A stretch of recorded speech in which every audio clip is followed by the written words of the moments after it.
24 minutos pasaron de las 11 de la mañana. Nos queda todavía un tramo de programa y para transitarlo está aquí nuestro invitado del día de la fecha, Alejandro Grimson, antropólogo. ¿Qué tal, Alejandro? ¿Cómo estás? Muchas gracias por venir aquí a los estudios del Destape. ¿Cómo estás? ¿Todo bien? Bien, muy bien. Nos parecía adecuado invitarte primero porque hay dos ramas de estudio, por lo menos que ha escrito muchos trabajos Alejandro. Una tiene que ver con el peronismo y más recientemente con el electorado de ultraderecha, ¿no? Este libro Desquiciados que sacaste este año. Y bueno, la noticia fue el triunfo de Trump. Yo te digo, no sé si estoy viendo adecuadamente, pero para mí este triunfo ya marca que el mundo cambió para mí. Bien. Lo que antes creíamos imposible, ahora ya es posible, porque hay un primer triunfo de Trump. 2016, que uno puede decir, bueno, toda esta influencia que ya está estudiado, ¿no? Las redes, la ira contra la casta, el establishment, no sé qué. Este segundo triunfo, yo ya digo, este es un voto pensado. Ya la gente lo pensó, lo elaboró, lo masticó y eligió a Trump. Bien. Yo siempre, ¿sabes qué digo en la presentación del libro? Recorrí el país, me invitaron a un montón de provincias y bueno, también en la ciudad, ¿viste? El área metropolitana de Buenos Aires son, no 100 barrios porteños, 1000 barrios del AMBA, ¿viste? Entonces vos vas a un barrio y hay gente que no va al barrio de al lado a una presentación. Entonces, nada, es infinito. Podés estar presentando un libro todos los días. Millones de veces, sí. Y siempre repito una frase que es, Milei es un gobierno, la derecha extrema es una época. Que es esto que cuando vos decís es otro, cambió el mundo, digamos. Yo creo que el mundo empezó a cambiar con aquel primer triunfo de Trump, en el sentido que se cerró una época que se había abierto con la caída del muro de Berlín, una época que duró 25 años, que en Argentina duró menos, porque en Argentina y en otros 5 países de América del Sur hubo una crisis del neoliberalismo que todos conocemos, que acá fue el 2001, digamos. Pero fuimos una excepción. La regla fue neoliberalismo más democracia por 25 años. Y eso se empezó a resquebrajar con Trump en el 16. También después de Gran Bretaña decidió salir de la Unión Europea. Es otro acto. Son dos acciones antiglobalización, porque Trump es antiglobalización y el Brexit también.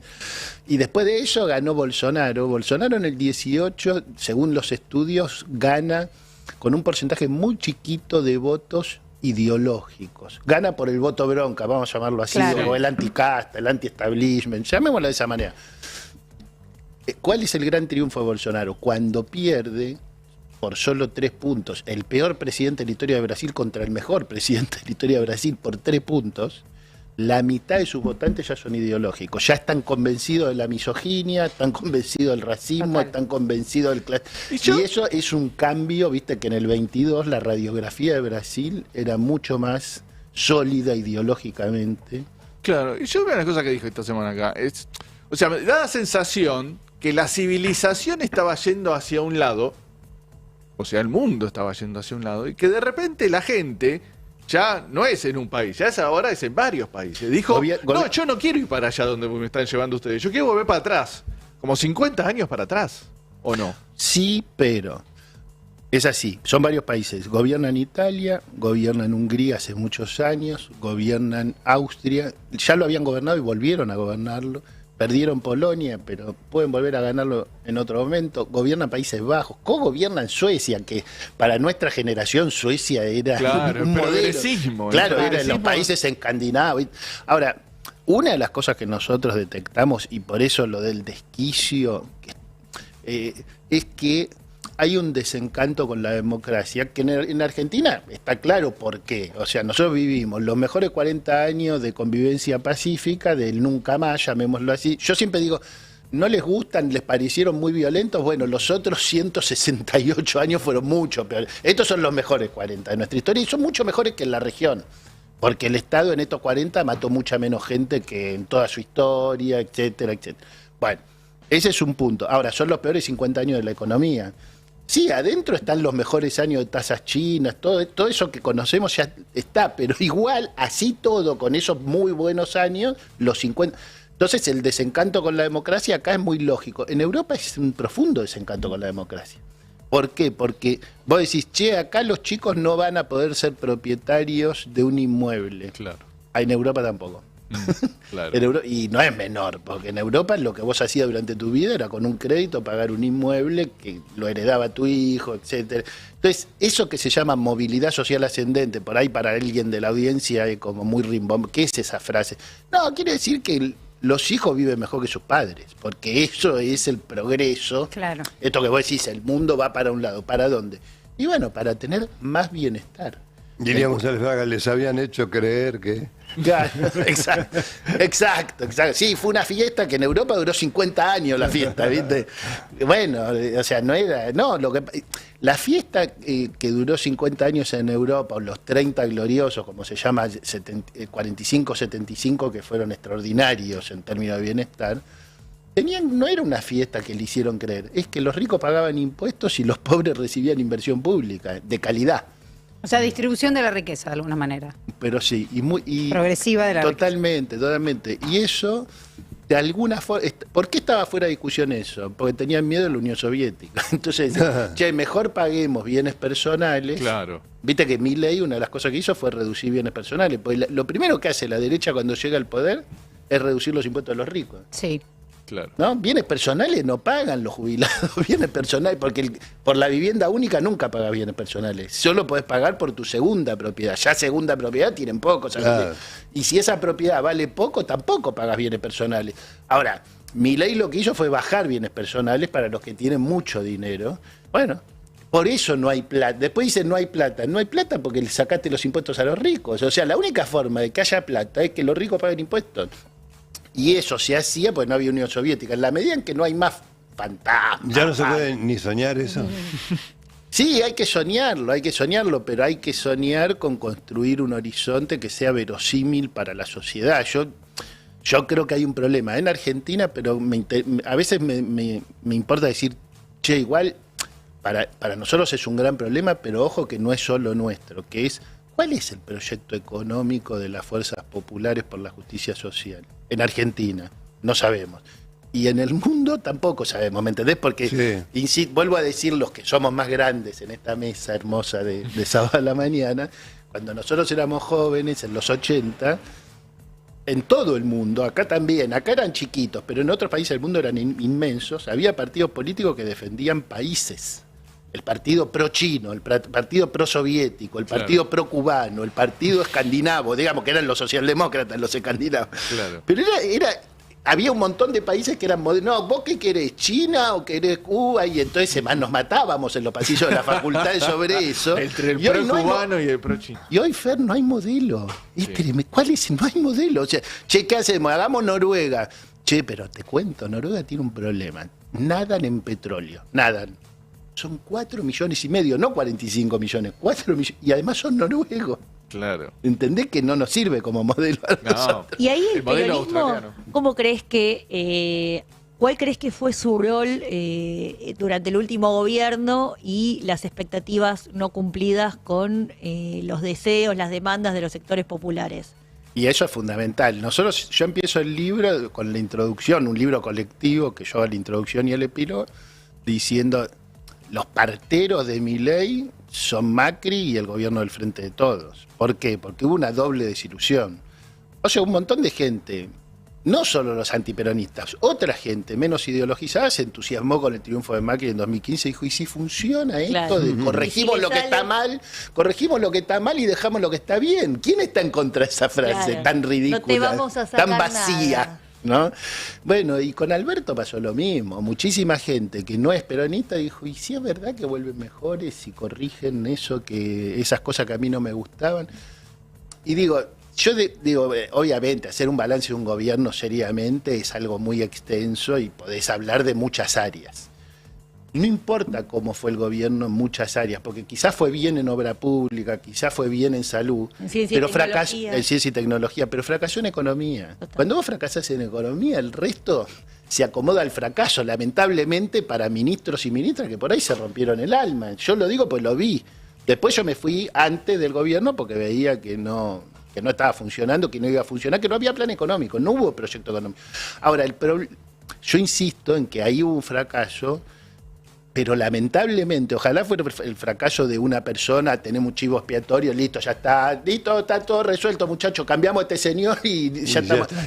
No es así, pues lamentablemente no tenemos proyecto. O sea, yo entiendo que si el ministro de Economía es el candidato, es muy difícil que hable de la inflación. Pero hace 10 meses que no es el candidato y no hablamos de la inflación. ¿Qué quiero decir?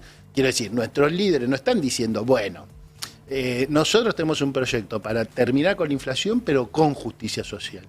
¿Te lo explico? Son 5 puntos. ¿Cuáles son los 5 Claro. puntos? Claro, y no está ¿Dónde eso. están? No Alejandro, está, y eso es muy fuerte, esa ausencia.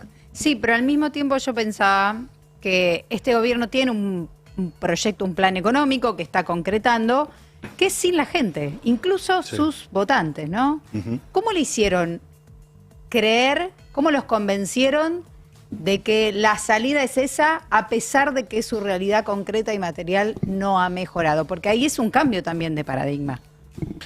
Bueno, lo que yo veo, te lo digo, esto tiene que ver también con datos empíricos. Yo a veces me paro del otro lado de... Ustedes acá en los estudios de radio tienen un vidrio que la gente no ve, La si no pecera. está, claro, la pecera, que no se escucha del otro lado, ¿no? Ellos se escuchan y nosotros no. Bueno, el focus group es más o menos así. O sea, nosotros seríamos cual. los objetos del focus y los productores, Los que nos miran. etcétera. que La nos cámara dan- Gesell. Exacto, la cámara Gesell. Entonces, yo voy a la cámara Gesell porque me invitan por distintas razones, y lo que vos ves ahí son varias cosas. Primero, hay una gran desolación con el fracaso del gobierno anterior. Segundo, la gente, mucha gente dice, no, mi principal interés es que no haya inflación, porque yo ya no puedo vivir con la inflación. La inflación es desquiciante. Sí. Y ahí yo insisto también en el libro que los economistas heterodoxos cometieron un error que deben corregir, que es haber sido economicistas. ¿Qué quiero decir? Dijeron, no, che, si hay 6% de inflación, subamos las paritarias el 6,2, listo, ya está. Claro, como, bueno... Vamos hay- siguiendo para que no se haya equilibra, injusticia, claro. para distribuir. O sea, ¿eso qué quiere decir? La inflación es un problema distributivo. Y yo digo, perdón, soy antropólogo, no economista. La inflación es un problema psicológico, es un Tal problema cual. subjetivo, es un problema hilarante, es un problema desquiciante que impide planificar, impide irse de vacaciones, impide sacar un crédito, impide tener... Entonces, no se puede vivir con inflación. Por eso, ¿sabés qué es lo que me da la razón? Que todos los países del mundo viven sin inflación. Todo. Claro. Lula metió 40 millones de pobres adentro del sistema y no tuvo inflación. Evo hizo un cambio muy grande ¿Y en Bolivia entonces? sin inflación. Entonces hay que discutir por qué hubo inflación acá, hacer un plan para explicar cómo vas a hacer para que no haya inflación en la próxima etapa y convencer a la gente de que ese es el camino que más les interesa. Ahora, no está Le faltó a Massa ese mensaje durante... Porque él era un ministro que venía a bajar la inflación y la terminó subiendo, ¿no? Y me no parece hablaba que de la le inflación faltó... en la campaña, no se puede hablar. me Vos parece fíjate que le faltó esto, vos ese fíjate mensaje. este tema. Hay un hecho objetivo. Hubo 3 candidatos con posibilidad de ganar. Patricia Bullrich dijo, bueno, de economía habla Melconian porque yo no sé. Claro. Listo, ya eso es una operación que todos los que sabemos algo de política sabemos, es muy sofisticada, o sea, no se puede hacer una campaña electoral así, digamos. Che, yo no hablo de lo que más le importa a la gente, pero tengo un señor que Que lo dice, hace, ya sí. está, listo, eso boom.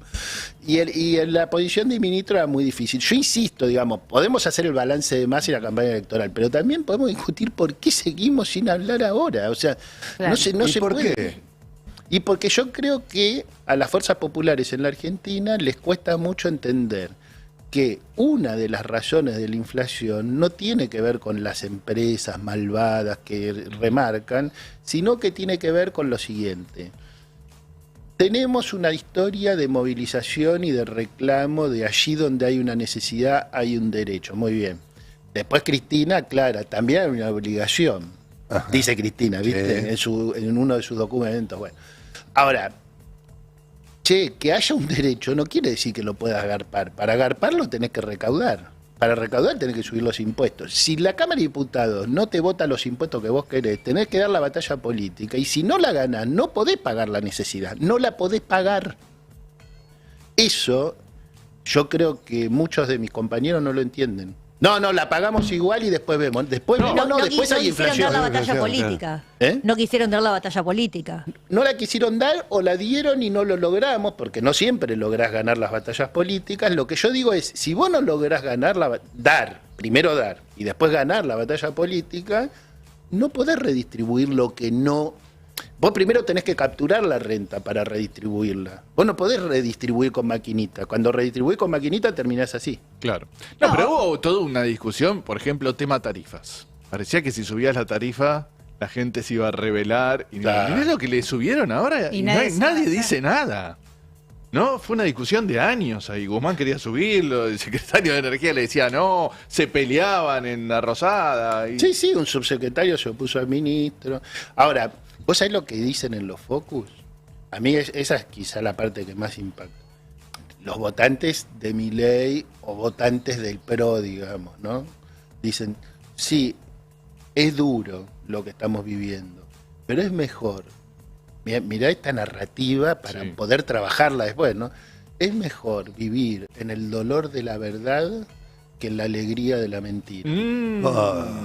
Atajátela. ¿No? Entonces vos lo que tenés que revertir es un afecto, una afectividad. Yo Ya insisto, está internalizado. la política tiene que ver con las emociones.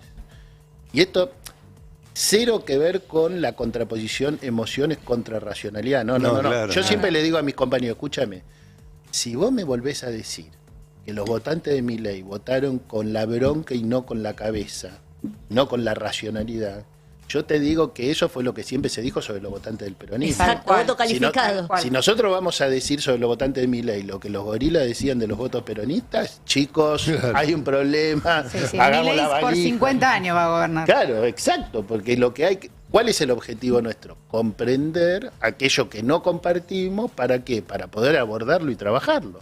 Vos tenés que entender cómo están pensando. Y te aseguro, esto cuando vos decís cambió el mundo, es porque están cambiando de manera tan drástica las formas de pensar, de razonar, de sentir, de significar, de percibir, que la verdad, lo primero que tenemos que asumir es que no entendemos cómo están razonando. O sea, a ver, no podemos hacer análisis express de, che, ¿por qué los varones latinos votaron a Trump? ¿Estamos todos psicóticos? Y bueno, no, psicóticos no, pero no entendemos. Che, ¿por qué hubo más afrodescendientes Claro. que nunca que votaron a Trump? ¿Estamos todos psicóticos? No, psicóticos no, pero hay que trabajar, chicos, hay que laburar. No, de alguna manera, las izquierdas. Está pasando en todo el mundo. Acá pasó en esta última elección con el peronismo. Es como que empezaron a no representar a los trabajadores, de alguna manera, Sí. que era el electorado que se suponía que representaban. Digo, los partidos laboristas, de izquierda, Populares, progresistas, claro. Empezaron a representar muy fuerte los derechos de algunas minorías y lo que se dice como la clase media universitaria, bien pensante, ¿no? De alguna manera, pero le faltó la pata popular, ¿no? Perdieron eso, me parece que al Partido Demócrata de Estados Unidos también le está pasando eso, y las ultraderechas de alguna manera vinieron a representarlo. Eso yo no sé si, bueno, ustedes lo trabajaron, ¿no? Si es por las nuevas formas laborales, los jóvenes ya no trabajan en blanco, no están representados en sindicatos, no están en empresas. Sí, ahora voy a algunas de las explicaciones, pero quiero reforzar lo que acabas de decir, porque en Italia, donde entra Meloni, es donde gobernaba la centroizquierda o la izquierda. Claro. En Francia, donde entra la ultraderecha, cada vez más es donde... En Alemania, la ultraderecha neonazi le va bien en Europa del Este, más que en Alemania Occidental. Pero vos hablas de, creo que te leí una vez que hablabas del cordón sanitario que supo formar Alemania. Claro, eso es que los partidos políticos tradicionales dicen no. No pero la pacten con las ultraderecha- fuerzas democráticas. No las fuerzas democráticas Democráticas no no parten. pactan con las antidemocráticas. Pero lo que te digo es que sí, ellos llegaron al corazón y a los votos que no llegaba la derecha tradicional. La ultraderecha, esto que vos estás diciendo, lo ratifico, y es un problema serio. O sea, están llegando a lugares donde la derecha tradicional no llegaba. ¿Por qué?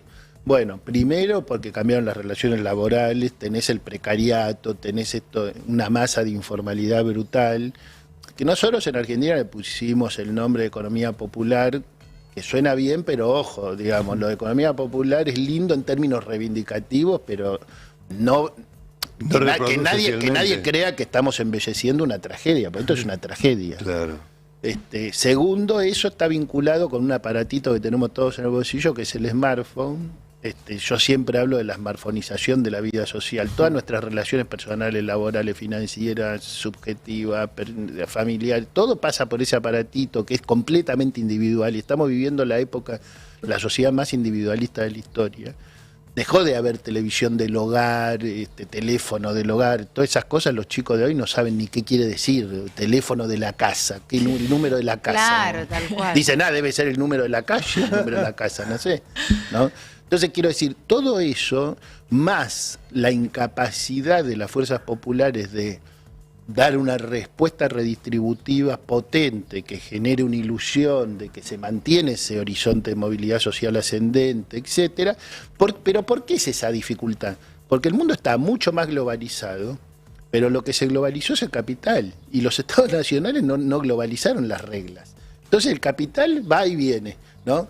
Todos conocemos a los empresarios que no les gusta pagar impuestos en Argentina y se van a vivir a Uruguay porque pagan menos impuestos.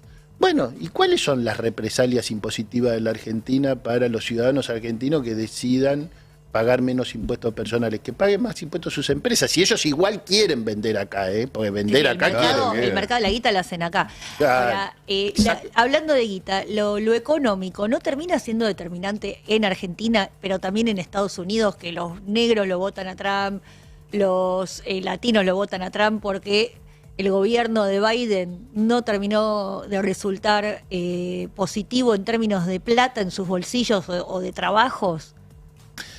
Mira, en términos económicos hay dos cosas para decir. Una es que un tema para considerar siempre es plata en el bolsillo, y otro tema a considerar es bienestar público, que es calidad de la educación pública, calidad de la salud pública, el transporte público, Claro. de la seguridad pública. Son dos temas. Claro, lo parasalarial. Lo parasalarial, que para mí, yo creo que nosotros tendríamos que darle más importancia a la que le dimos. Un poquito menos a la promoción del individualismo de plata en el bolsillo, y un poquito más a la reivindicación de lo común y al fortalecimiento de que la inversión tenga resultados, Claro. ¿no? Porque ahí hay toda una discusión por hacer en Argentina, que es por qué aumentó más la inversión que los resultados. En Argentina se verifica en Claro. algunas áreas.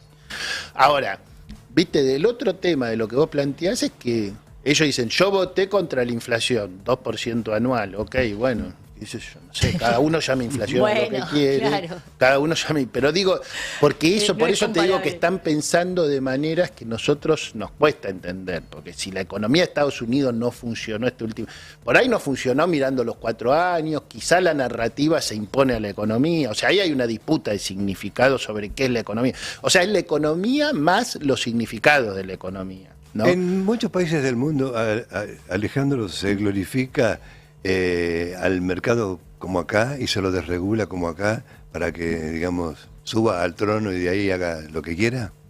En Europa no.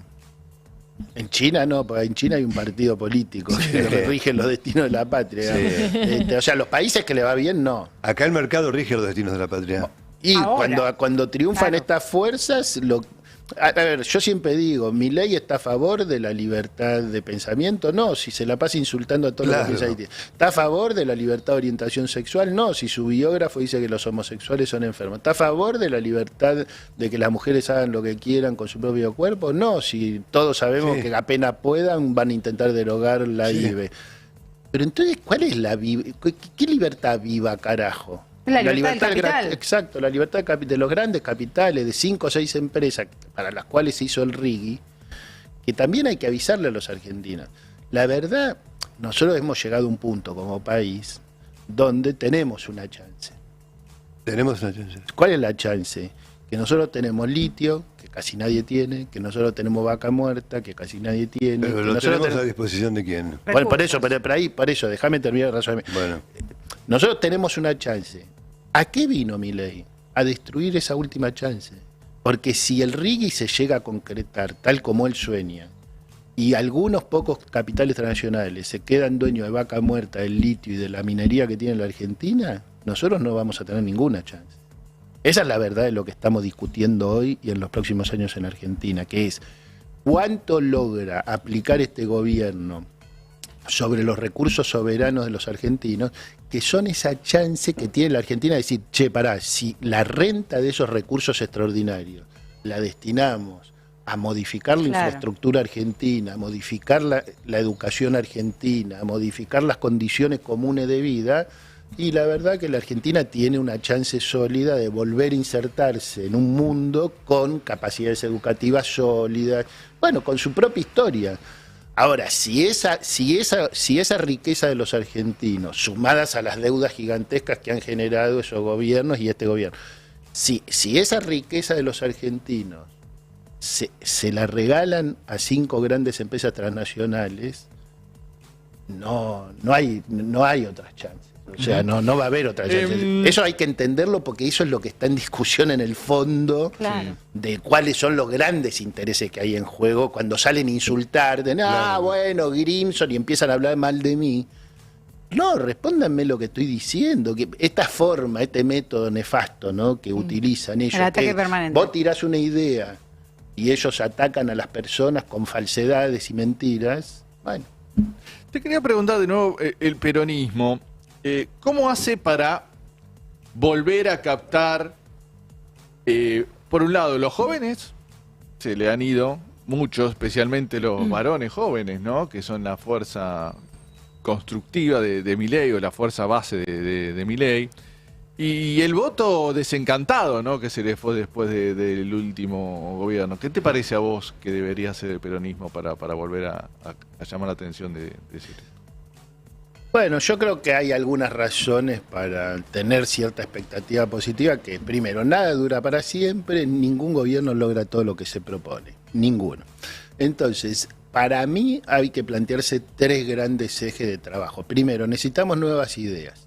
¿Qué quiere decir nuevas ideas? ¿Nuevos valores? No, para mí los valores, sinceramente, si me preguntás, son los de siempre.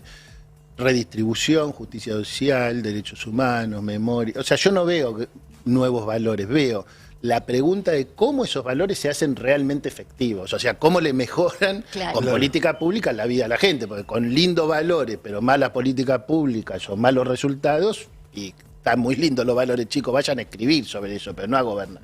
Entonces necesitamos nuevas ideas que concreten horizontes reales. Segundo, necesitamos... ¿Esos serán las nuevas canciones? Se puede llamar nuevas canciones. A mí no me molesta, no me parece que sea... No sé, no entiendo por qué el peronismo discute tanto sobre eso, si son nuevas canciones. O sea, yo lo que estoy seguro de lo que yo veo en la gente es que nadie está pidiendo, che, volvamos al 2010.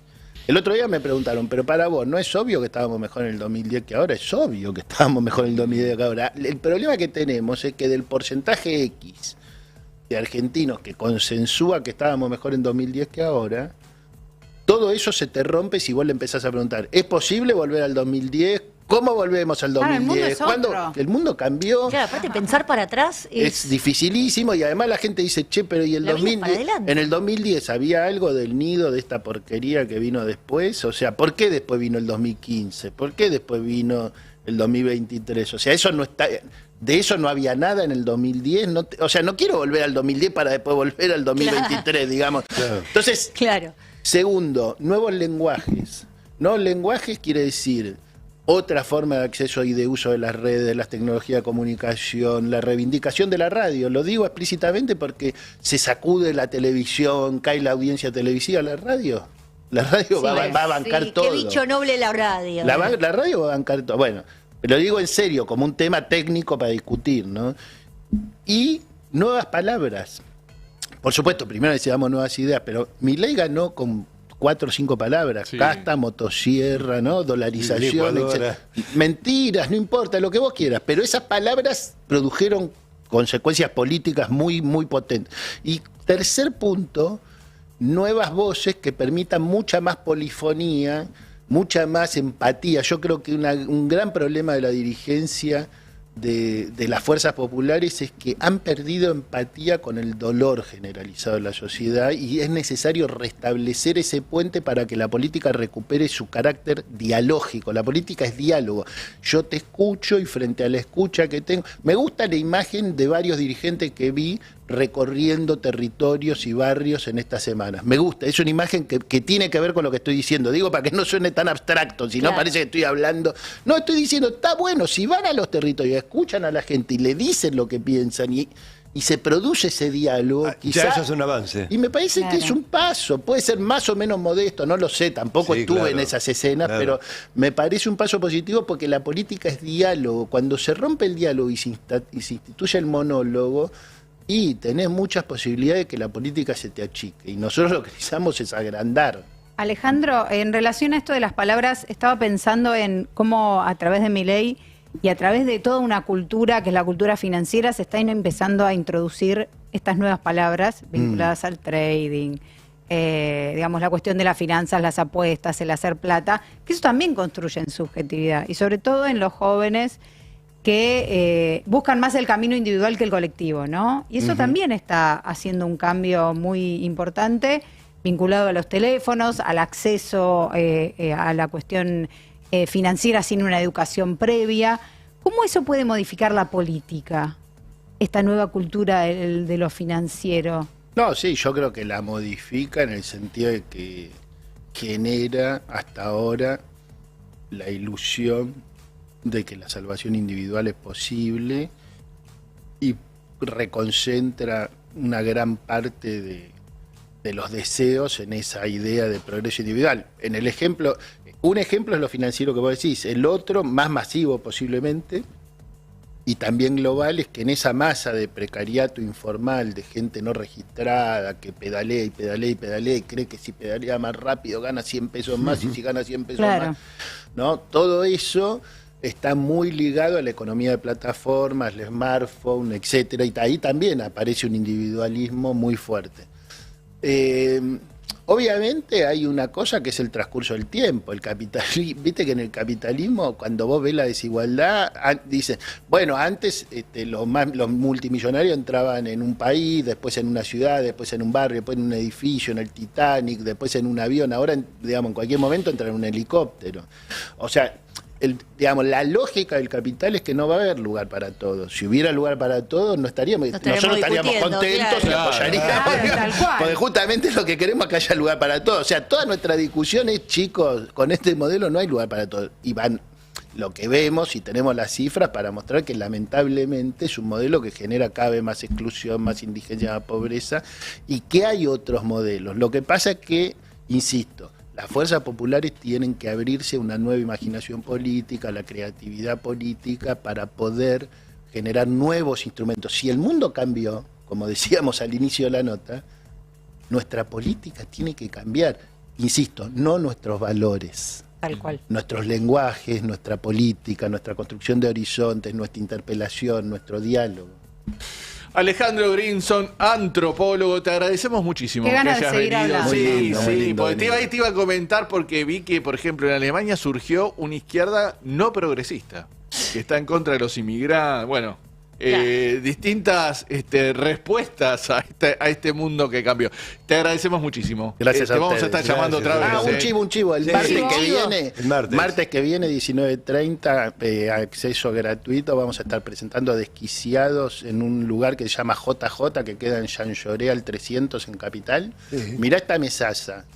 Cristian Alarcón, director de qué Anfibia, bien. Itaí Hackman y la Inca Incaminato. Ay, me Oh, encanta. Gratis nos vemos Espectacular. Martes a las 19:30. Bien. Todos muy Estaremos buenos ahí. amigos, muy buenos pensadores. Te agradecemos mucho. Gracias, Alejandro. Vamos a una Gracias. pequeña tandita y ya decimos los nombres de los ganadores del sorteo. Especial de los sábados.